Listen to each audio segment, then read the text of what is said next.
Il était intouchable, adulé par son peuple, mais en quelques mois, tout s'est effondré. Voici comment Mouammar Kadhafi a perdu la Libye. En 2011, un vent de révolte souffle sur l'Afrique et le Moyen-Orient, c'est le printemps arabe.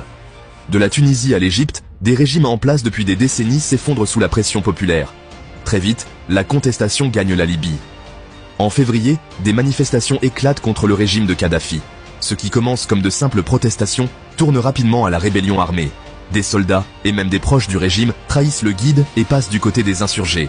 L'est du pays, notamment Benghazi, échappe totalement à son contrôle. Kadhafi refuse d'abandonner.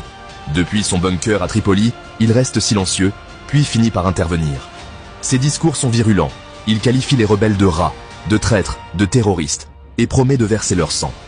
Il appelle ses fidèles à combattre jusqu'à la mort pour sauver la nation. Mais un coup de théâtre va tout changer. Les alliés d'hier, la France, les États-Unis et l'OTAN, décident d'intervenir. Mais contre lui. Des frappes aériennes massives visent ses forces, ses bases militaires et même son palais. Kadhafi est lâché par l'Occident, lui qui encore hier était reçu en grande pompe à Paris avec tous les honneurs. Le régime vacille, mais Kadhafi refuse de fuir. Son fils aîné, Saïf al-Islam, entre en scène et tente de défendre le régime, jurant que la Libye ne tombera pas. Mais il est trop tard. Le pays plonge dans la guerre civile, et Kadhafi est traqué comme une bête sauvage. Malgré la situation, il ne renonce pas, et poursuit la lutte jusqu'au bout. Mais cette incroyable cavale va brutalement se terminer et choquer le monde entier.